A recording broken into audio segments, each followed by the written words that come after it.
Let's begin. The next talk is Starbuck, Quo Vadis facial recognition. And yeah, it's known by now, whenever Starbuck is somewhere, it's like, oh, there's a biometric thing with fingerprints, let's break it. Oh, there's iris recognition, let's break it or see if it's a good idea at all.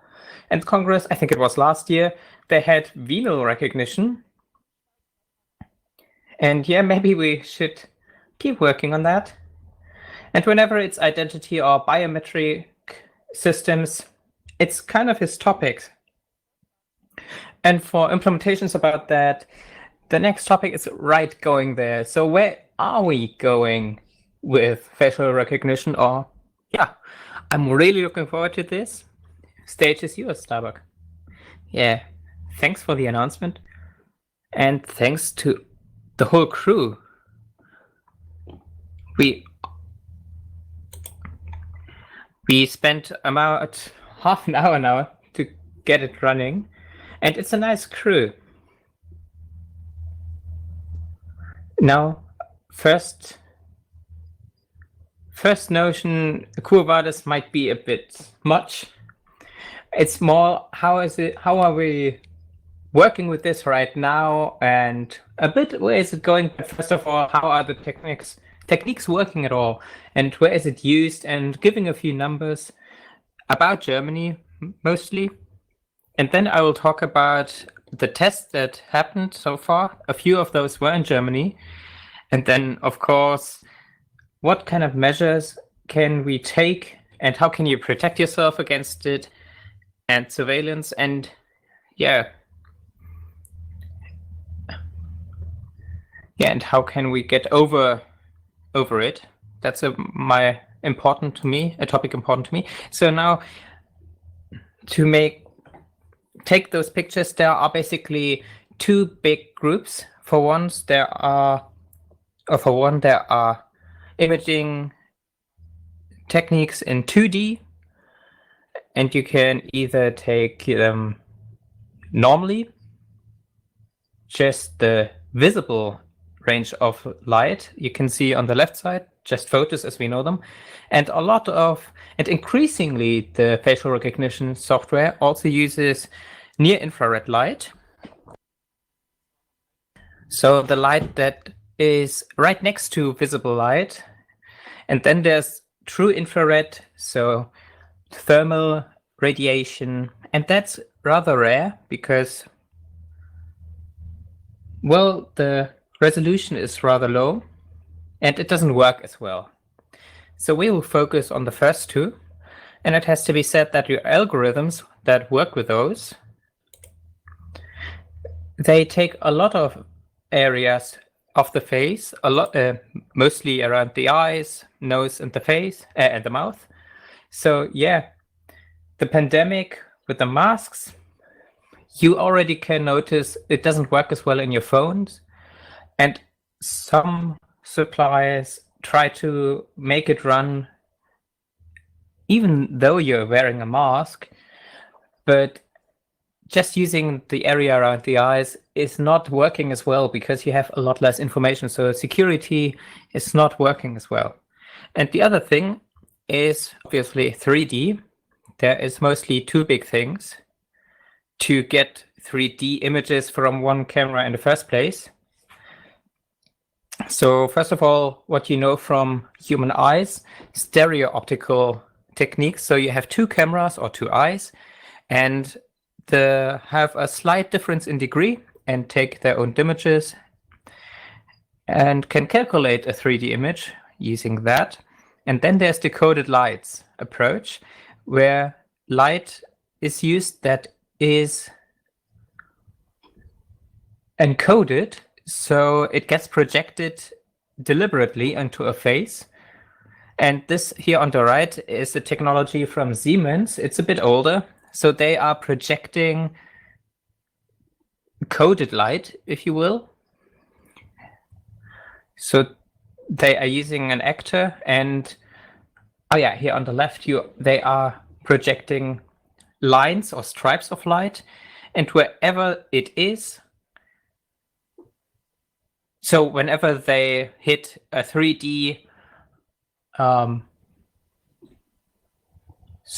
so whenever they interact in a 3D way with the face, it gets distorted in a certain way and can be calculated from that distortion. And on the right, they are using point clusters or point clouds. And with the time of flight, they can also calculate or extract the information about the 3D topography.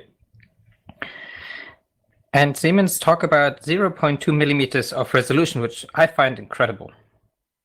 So once we got those images, we have to extract the face somehow, or to get the differences between faces, or to compare faces. And that's where we get to the algorithms.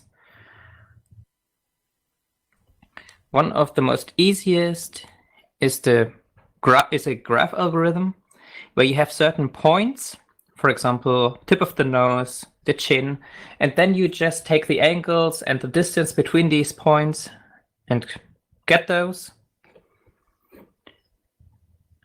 and use that to calculate a template of the face. Another option is here visible on the right. And that's the method of the so-called eigenface, similar to eigenvalue, I imagine, where you have certain basic faces and those are averaged. And then you say 90% from face 1, then 20%, minus 20% of face 2. And that's how you calculate the template of a specific face. And for a while now, machine learning is the hot topic. And of course, also in facial recognition. So the algorithms are trained with the faces, and then they do something. Whatever they do, it's not really clear. Nobody really knows it. And so those might be tricked relatively easily or confused, which I will come back to later. In general, facial recognition, pro and contra. Pro is, of course, that it's usually not necessary to have an extra camera. So it's a software-only system. Or those softwares usually can use the normal cameras in a phone or on a computer.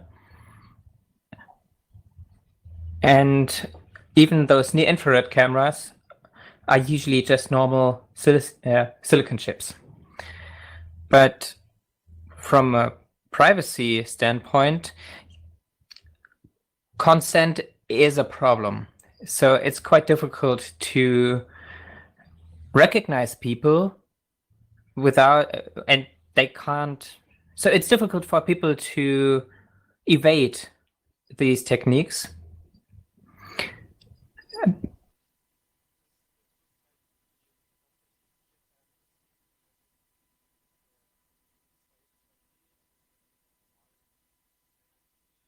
Oh, okay, sorry, it seems like the other translators just the internet had a problem. So sorry.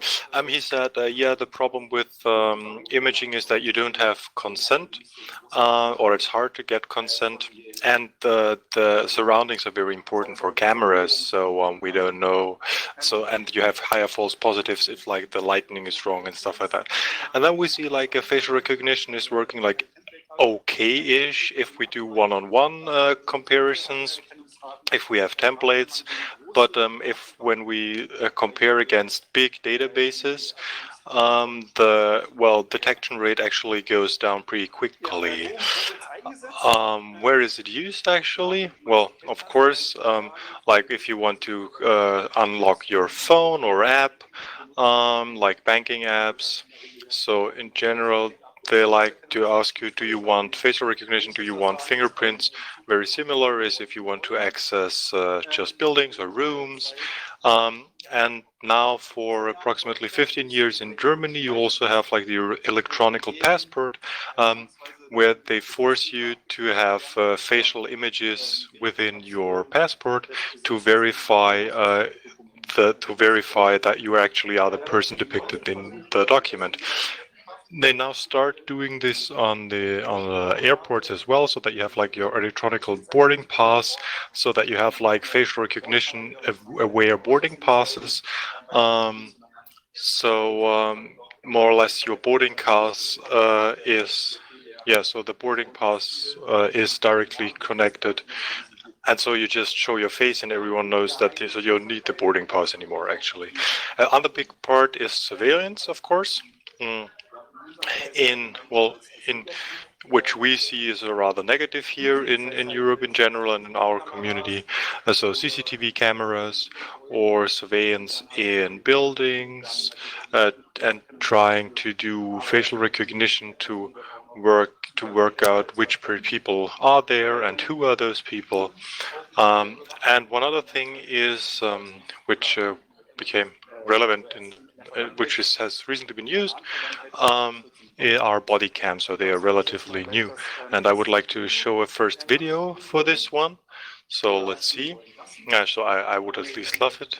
Yeah, there have been some problem with the videos. Now it works. So now. Okay, so this person has an outstanding warrant. So can someone tell me when the video is over? So obviously he doesn't see the video.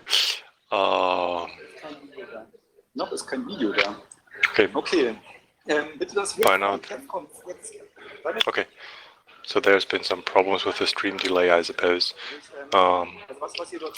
So what you can see, what I don't see, is that this system actually, the company is called Wolfcom, and they use body cams with live facial recognition. So the pictures are sent by real time to their server, and they are detected. So now they have sold already 1 million body cams to 1,500 police departments and universities in several countries. So there's also MCVS, which is a big American pharmacy group where they actually check all customers. So that's rather critical. And there are big concerns for that already. So yeah, they raised big concerns, but he just is looking for the German word actually. So okay, yeah. So critical voices are high on that. So body cams are sometimes so for like, so yeah, just they're good, but not for live facial detection. So one funny thing is from China here, where you can see that where they do a lot of facial recognition, also like in UK. So they have cameras everywhere with the facial recognition. And this example was pretty, that was funny actually. So this is, you see, you see the people have a social score. If people violate some regulations, their social score gets down, and they are sometimes shamed in public. But in that case, the actual reality was that you saw on the bus an advertisement for I don't remember what it was. I think it was a politician, or so she just made an advertisement, and so the buses, of course, went over the passage when the people actually weren't supposed to cross the street. So but her face was acknowledged, and so suddenly she had her face there, and her social score went down, which was of course not nice for that person, but it shows that there are some problems with this system if they just get random people from buses. Well, okay, next thing. Well, let's talk about numbers to show you how bad this actually is currently. So these are the numbers from Germany. For Austria, I actually didn't find anything. I didn't really look for it, but I didn't have any. So in Germany, you have a central database with 5.8 million pictures. And in the first half of the year of 2019, there has been approximately 24,000 requests and questions and on this from the police. Also, the federal police tried to ask this database 1,200 times and identified 219 people. So if you think about that, if you have 5.8 million pictures, so you see that in 1 year, the 219 people actually did anything bad. So it's not really if they actually did something against law. So the percentage is ridiculously low. So if you took like all of the others, 5.7 million something million have been checked each and every time. So it's just you have a general. It's more or less like a general. They inquire without any lead. So they just test everyone, which is rather critical. In Bavaria, for 12 years they have this system, and they were able to identify in 2019 387 well, bad guys, whatever, so criminals, and they had approximately 1,800,000 pictures in their database. So again, you see, well, the German government person for data protection says this is a very deep attack on the privacy official. This is a deep attack on your basic rights. I'll talk about on the next few slides on like tests and errors, and to connect the numbers you'll hear and see. So that, for example, are two diagrams from a presentation from a company called Cognitech, which call themselves an industry-leading facial recognition company, and they say that they have a false acceptance rate. Yeah, so you have to distinguish in biometrics, so false acceptance rate versus false rejection rate. So you have to compare them all the time. And they say, well, they've 0.1 false acceptance rate is generally seen as okay, but it still means that every thousandth person who is actually didn't do anything wrong is is identified. And they had a false rejection rate of 2%, which means that only 98 were identified correctly, but under ideal conditions. That's the important point. So on the right side, you can see like a mugshot, so perfectly illuminated. So there's where they get 98%. But when people start moving and just moving their head, like 10% angle of their head, suddenly the detection rate is going down below 90% already, just for that, moving your head for 10 degrees, which is nothing. And then, of course, you had like tests in the field. In Germany, had suffered 2 of those tests, one in the main railway station at Mainz. And they tried, and you've seen that those detection rates were like abysmally bad. So they actually tested under rather good conditions, but still they had like 40% detection rate. And when the light conditions were bad, actually, suddenly the detection rate went down even further. So bad lighting conditions that was done in 2007, this test in Mainz. So the cameras, this is, you could see like they looked sometimes into the sun when the sunset went, so suddenly you only had like 20% recognition. So I mean 20%, that means like 80% are erroneously recognized, so that's really bad. And on the same, it's getting even worse if you look at the Südkreuz a test which was done 3 years ago at the Berlin main station, and they had some testing persons and put them like put them on several spots in the railway and checked how well is the detection rate. And the average detection rate was like 30 to 68%, and false detection rate of 0.1, but they actually did a lot of tricks. Like, so they actually tested 3 systems and combined those results, and allegedly got to 84% if they combined the results. I'll explain some stuff about this data, but just to make it clear, 84%, that's the best they could get. So 16% of the people, you have several thousand people going over that main station every day. So 16% of the people were like false. So suddenly the system is starting to blink red and say, this person is dangerous. And so this means that suddenly those cases, so people will, and this is where the policemen will think that these are like terrorists or felony criminals. So they actually have to go out immediately and arrest those people instead of us. But with 16% bad detection, this is ridiculous. Somehow less funny story about how bad this can actually be. So the first attempt was aborted, and then they started a second one when they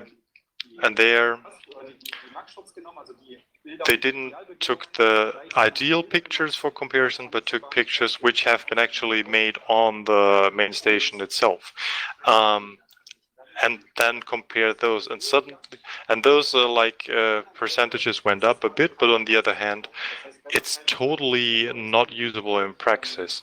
Yeah. So if you compare those, so they work worse if they are, so you can't compare them on like other stations, because suddenly you have totally different lightning conditions, etc. So that's kind of problematic.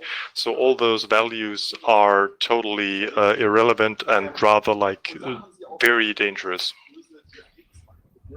And then they manipulated the results further. What you can see here, for example, in the right picture, you have 3 colored points, or points in 3 colors, and they are for the 3 systems they used. And for the red system, there are 5, and for the others, there are 6 points, data points for the 6 days. So for the 5, there's only 5. For the red, there's only 5 days.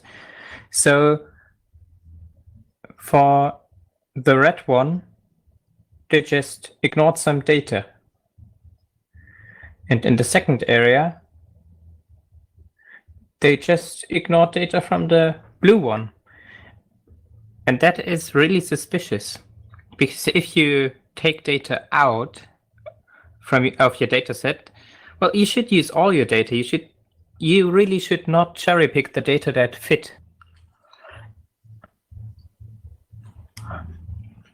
And yeah, you can see something here where the arrows point.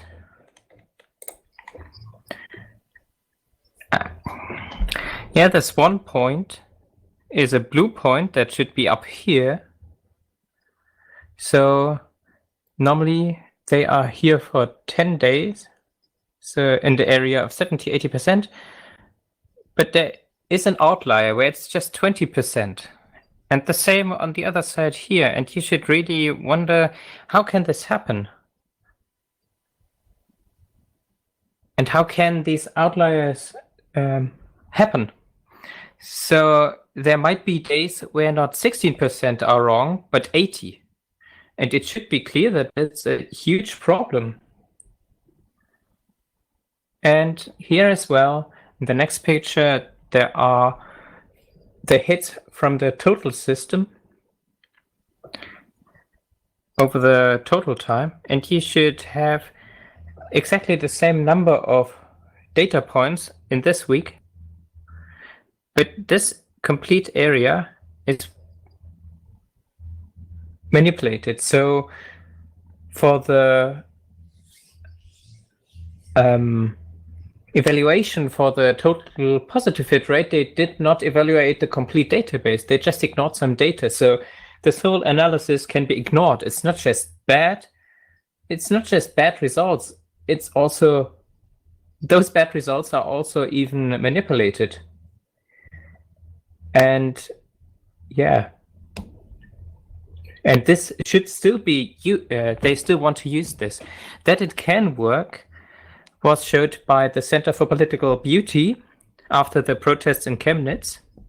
They used a system, or built a system, where they were putting the pictures they took at the demonstration, or someone took at a demonstration, and fed it to the Amazon facial recognition software, and had surprisingly good results. I played with the system myself a little, and there were things like, I have a picture of Merkel, and I put it in there, and then it showed me, yeah, they had pictures of Merkel as a zombie, and facial recognition still found that and recognized her. So a proper picture of her was provided, and the zombie version was still recognized, and I found that amazing. Found it noteworthy, and yeah, in the future, all this will improve a lot, especially with machine learning, and we have to think now what we can do against it. So how can we manage to not get recognized anymore? I tried something here with a system by Samsung. The Galaxy S8 has facial recognition, and on the left is what I put into the system. It recognized me, and the other 6 pictures are something where I tried to manipulate my face in small ways, where I cover my mouth or blow up my cheeks, and it couldn't recognize me easily. But I'm pretty sure the Amazon would still be able to recognize me. So if you use a lot of good algorithms and have a lot of computational power, this will not be enough. This might be enough.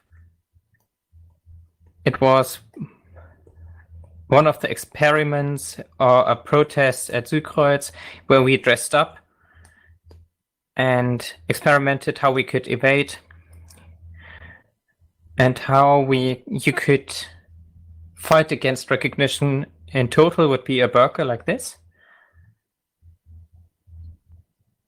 So you might not be, your reputation might suffer, but it's also not as nice to wear it all the time. But there also was another thing from the Americans again, the mad scientists again, and one of those scientists built privacy glasses. It's glasses with infrared LEDs, and because those systems usually work with near-infrared light, you can, without blinding people, because we can't see infrared light, you can still blind these systems, so they can't recognize the faces anymore.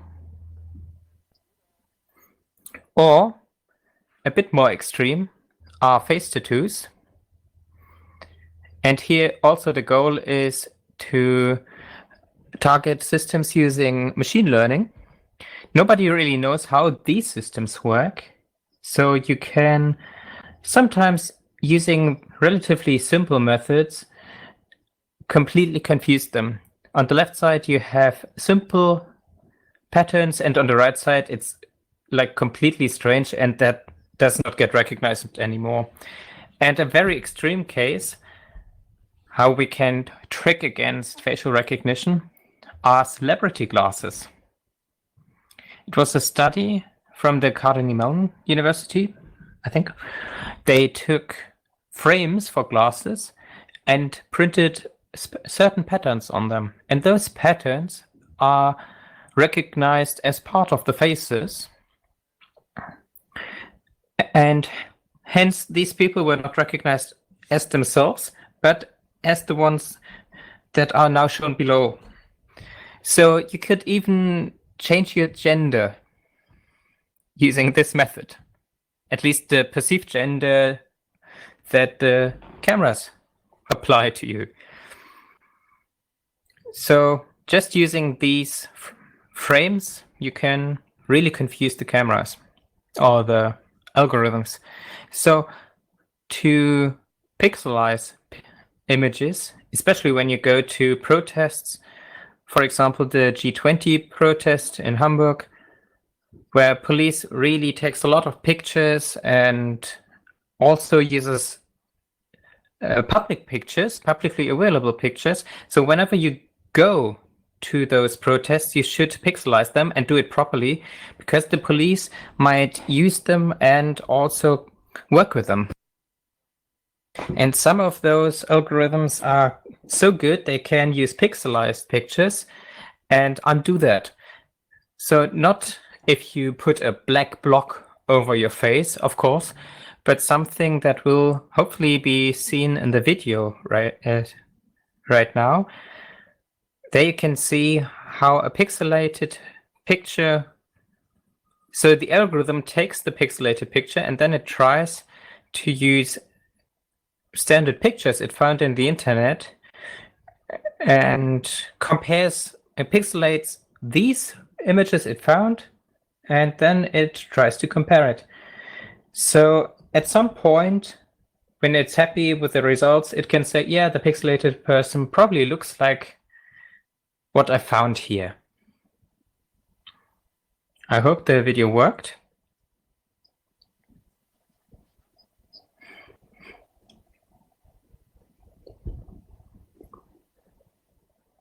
Unfortunately, we can't see the stream in the control room, so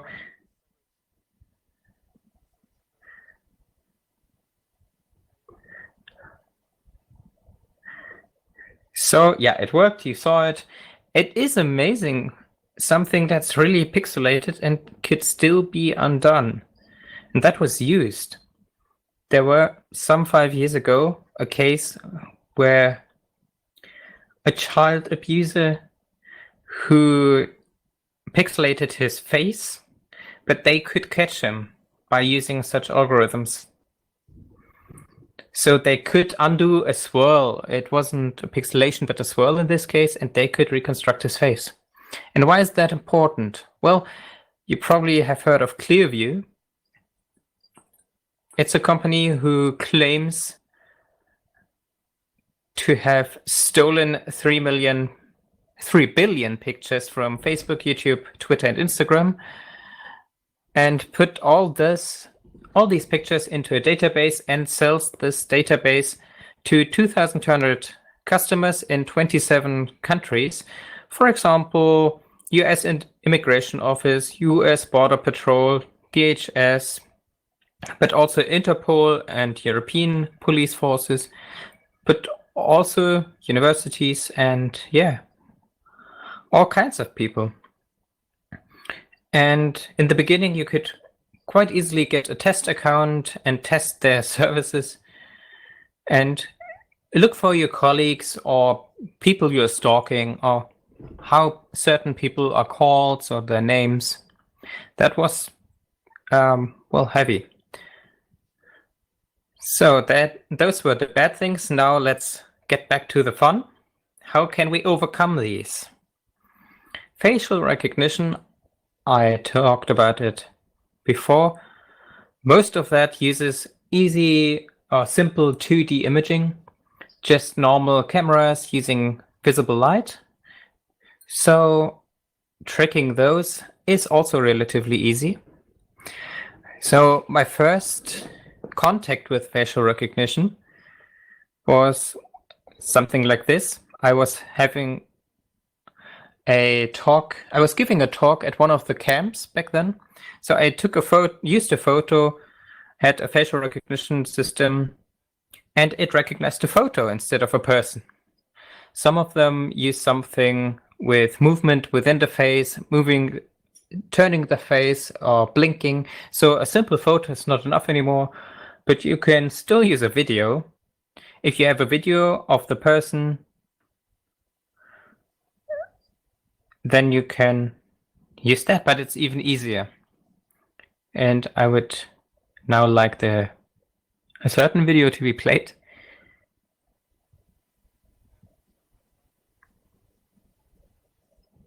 So I'll try to tell a little bit about this. It was a colleague of mine, and we had this facial recognition software. We were testing it. And as a first test, we used his face, and he was recognized. And this software expects an eye blinking. at some point. So first there is a facial recognition, and then it recognized the eyes were blinking. And we could simulate it by using a photo and then using just a pen and just move that across the printed out photo. And what the algorithm did was to take the video and was checking for the position of the pupils. And the pen was more or less skin color. And this created, so the algorithm saw the more or less skin color and didn't see the eyes anymore, so it assumed there was blinking and opened up the computer. So these systems are only for 2D systems, of course. How can we go to the third dimension? Well, we can print masks, complete masks like this, in Mission Impossible style, that masks that you can wear. At MasterCard, they're using a similar system with 2D, but they say, well, they don't just say, now blink, but do a specific gesture. And this is now the last video, face manipulation. And what you can see here is that there is a camera and a picture of the person. So it's a person you want to emulate. And what this system now does is it takes the movement data from the one person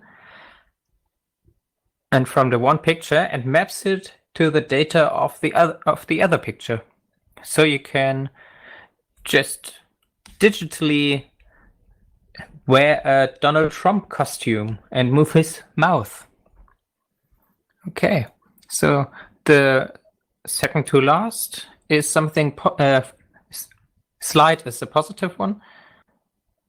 So for a long time, there are experiments against, or efforts made against facial recognition, and the last few years there were some successes. So the Czechs are now not using facial recognition in public surveillance, so in public CCTV anymore. California is not allowing CCTV to use facial recognition anymore. And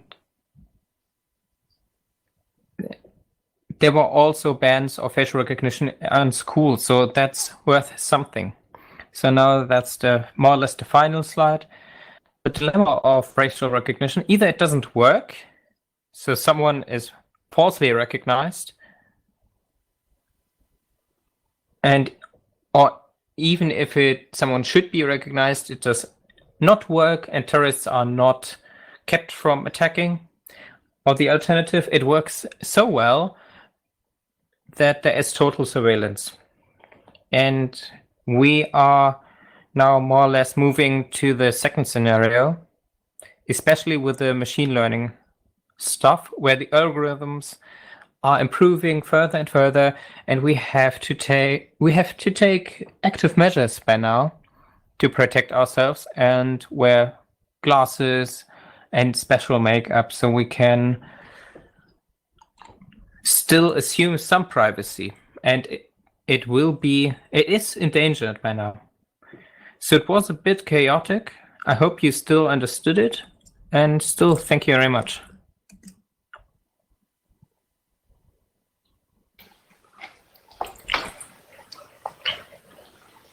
So, Puppe, du kannst. Okay. Puppe, now you can unmute if there are any questions. Thanks. Yes, that's nice, Mark. Thanks a lot. I thought before my voice detection is it gets recorded as a biometric. Biometrics. So there have been some questions. Yeah. So how many people actually are in this central database in Germany? 5 million pictures and 100 picture per person. Now, of course, that is unfortunately information which is not public, so we don't know. We tried using Frag den Staat, so Ask the State, which is a German platform which enables you to make Freedom of Information Act requests. So we tried this for the data for the railway station Südkreuz in Bavaria. So by now, the Freedom of Information Act helps us to get this stuff. Yeah. Okay. Rather private question. What kind of beer are you drinking here, if you're drinking beer at all? I'm drinking this one. So, but otherwise, I like to drink Bavarian light beer. Okay, now we have like the glasses and makeup are not actually like everyday usable. So actually, we need political action to remove that. Well, I'd say the glasses are at least interesting. So of course, all the makeup is not really like publicly wearable, but the glasses, I really think it's at least an interesting thing. And of course, they only work on special algorithms, and it doesn't work, and it works only as long as until the algorithms are patched. So yeah, of course, we have to do something politically, because otherwise we're going to find ourselves in a system where people are surveilled all the time. And if you're looking at China, you see that this can be very quickly at a point where it really affects the daily routines of everyone. Social scores, which is sometimes compared with facial recognition, which is combined with small crimes or stuff like that, which may make it impossible for you to travel. So, and this is something, so we definitely have to do something political. So if you want to engage here, like E3 makes a big campaign in this on this topic currently in Europe, and I will clearly be there with the people of E3 to make like a declaration and also put that on ccc.de so that you can look where you can actually participate. Okay, another comment I'd say. Not everything was bad. At least now we have now we're allowed to make facial masks outside. Another question: the surveillance of private people in public is illegal. Why don't people do anything against that if it actually affects them?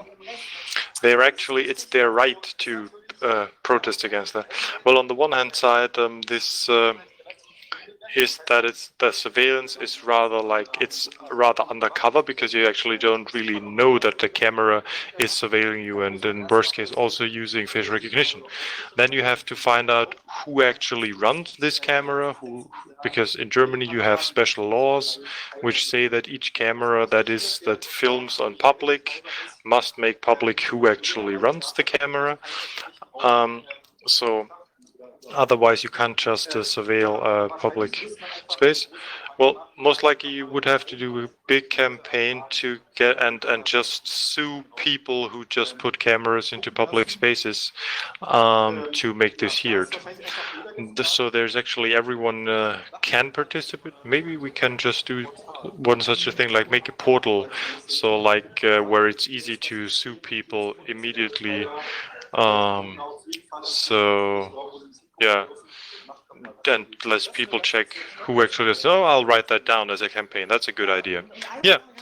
One question from me: we're always talking about facial recognition, but this facial recognition stuff is actually just more like video-based identification, where actually you have like a mapping. So you just mentioned China and social scoring. So usually, if you're talking about sanctioning like in social scoring, where you suddenly can get less money, so actually you recognize faces, but you don't. It's not about faces; it's identity. I think that's something we should really push. Yeah, the wording actually is. It's just a scientific.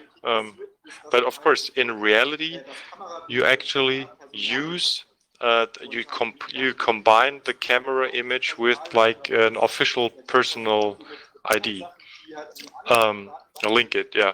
So, and of course, so in fact, it's like an identification of anyone who passes by those cameras, and not just official.